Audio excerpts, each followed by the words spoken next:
Hi అండి, welcome to చామోస్ kitchen. నేను ఈరోజు చేసిన రెసిపీ పెరుగు ఆవళ్ళండి.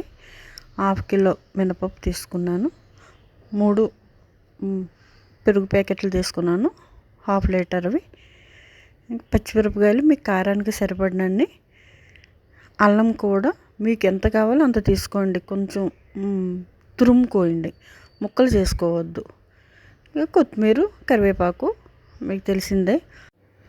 పెరుగు ఒక గిన్నెలోకి తీసుకున్నాను, 3 ప్యాకెట్లు కూడా కట్ చేసుకుని ఒక గిన్నెలోకి తీసుకుని మంచిగా ఉండలు లేకుండా చేసుకోవాలి ఇట్లాగా.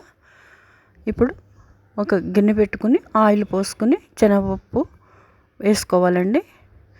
మినపప్పు కావలిస్తే మినపప్పు వేసుకోండి. ఇప్పుడు అల్లం తురుము వేసాను. తురుము వేసుకుంటే మనకి పంట కింద పడదు. ఇప్పుడు పచ్చిమిరపకాయలు వేసేసుకున్నాను. పచ్చిమిరపకాయలు కూడా మంచిగా సన్నగా తరుక్కోండి.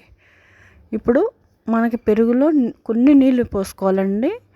మరీ నీళ్ళ ఉంటే బాగోదు. పెరుగు ఆవిడకి మంచిగా చిక్కగా ఉంటేనే మంచిగా ఉంటుంది. దానికి కావలసినంత సాల్ట్ చూసుకుని వేసుకోండి, ఎందుకంటే మళ్ళీ గారెల పిండిలో కూడా వేసుకుంటాం కదా. ఇలా మగ్గబెట్టుకోవాలి. పచ్చివాసన పోయేంత వరకు కూడా మగ్గబెట్టుకోవాలి. ఇలా గోల్డ్ కలర్ రావాలండి పచ్చిమిరపకాయలు, అల్లము కూడా. ఇప్పుడు ఆవాలు వేసుకుని కొంచెం జీలకర్ర వేసుకోండి, ఎక్కువ వేసుకోవద్దు. అల్లం ముక్కలు చేసుకుంటే పండు కింద పడుతుంది. తురిమేసుకుంటే మనకి ఏమనిపించదండి, మంచి ఫ్లేవర్ కూడా దిగుతుంది ఆ మజ్జిగలోకి. ఇప్పుడు కరివేపాకు వేసేసుకుని పసుపు కొంచెం ఎక్కువే వేసుకోండి, అంటే కారం లాంటివి ఏమి వేయం కదా. పసుపు కొంచెం వేసుకుంటే బాగుంటుంది, కొంచెం కలర్ఫుల్గా.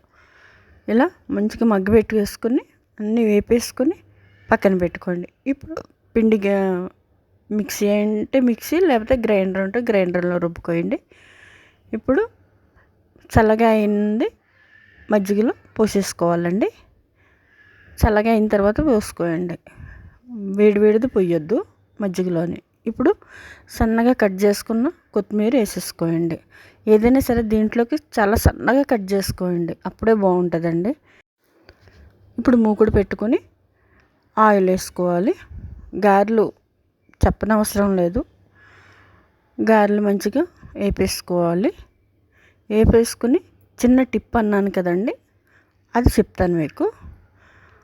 ఇప్పుడు వేపుకున్న తర్వాత ఒక ప్లేట్లోకి తీసేసుకోండి. తీసుకున్న తర్వాత ఒక గిన్నెలో మంచినీళ్ళు వాటర్ పోసుకోండి.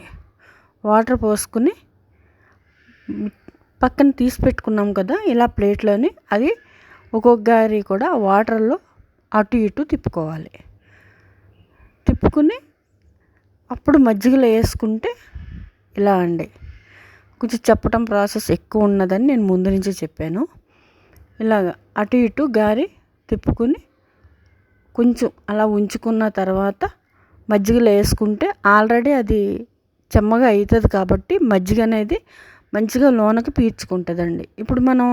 ఇప్పుడు నూనెలో వేపిన వెంటనే మజ్జిగలో వేసామనుకోండి, తొందరగా పీల్చుకోదు, చాలా టైం పడుతుంది, అంత బాగుండదండి.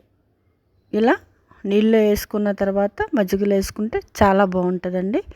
చాలా మెత్తగా వస్తాయి, మంచిగా మజ్జిగ అంతా కూడా పీల్చుకుంటుంది. ఇలా ట్రై చేయండి, మీకు నచ్చుతుంది అనుకుంటున్నాను. నచ్చితే ఒక్క సబ్స్క్రైబ్ చేసుకోండి ప్లీజ్.